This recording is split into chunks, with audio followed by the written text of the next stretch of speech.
And it's Dragonball AG here with part 4 of mini-series on how to improve Dragonball Z Dokkan Battle. I hope you liked the intro. I had some fun putting it together. Sorry it's taken a while to get to part 4. I've been busy with work and with the 5-year anniversary. If you haven't checked out part 1 to 3, please check them out in the links below, in the description below. Part 4 is going to be looking at the idea of linking your Japanese Dokkan account, which I'm on now, and linking it to your global account. I'm sure most of Dokkan players are like me and play both versions of the game. One of the things that frustrates me is that I'm unable to beat certain events on one version of the game, but if I had the units from the global version, I'd be able to beat the units in JP quite easily, and vice versa sometimes. So wouldn't it be great if we could exchange units between our global and JP accounts? It'd also be a great way of moving extra dupes from like global to JP, vice versa. For example, if we'll have a look quickly in my box here in JP, if I have a look at this, I have 2 extra copies of Frieza here, right? Whereas if we go on global, I only actually have them at 69%. So if we were able to transfer those 2 Angel Golden Friezas over from JP to global, I can easily boost his strength up to about 90% of his hidden potential system right away. So I think that'd be really quite good. So that means if you've got like extra dupes, you can easily move them across, and then you can boost your characters in both versions of the game. I think ultimately this idea of having a link accounts between global and JP version of the game would be a great idea to encourage players to play both versions of the game. But we need to actually have some restrictions in place to stop abuse.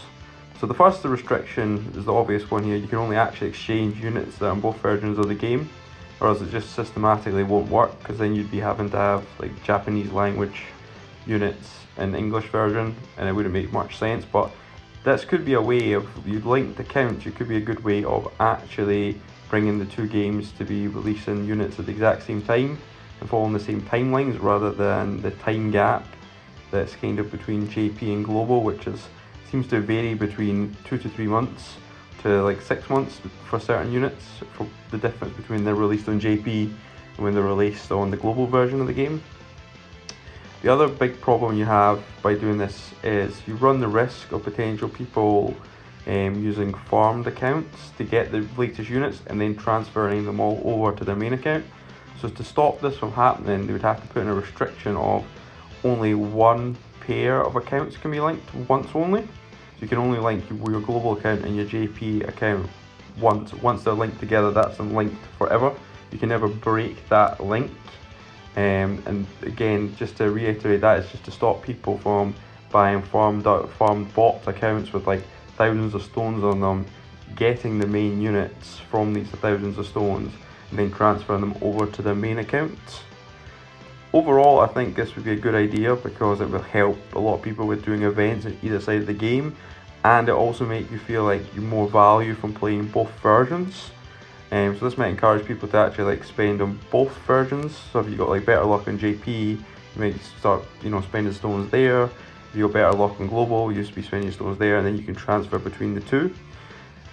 I think it'd still be overall a great idea. Just need to make sure if it was to happen that you do it properly and run it with some of the restrictions I mentioned before about restricting it to only 1 pairing of the accounts, and you could only transfer units that are available on the current version of the game. Let me know what your thoughts are on this in the comments. Thanks for watching the video. If you like the content, please give me a like. Please remember to give the video subscribe to the channel. You can also follow me on Twitter at Dragonball AG. Hope you all have a great day, and I'll be hopefully bringing you part 5 very, very shortly. Thanks. Bye.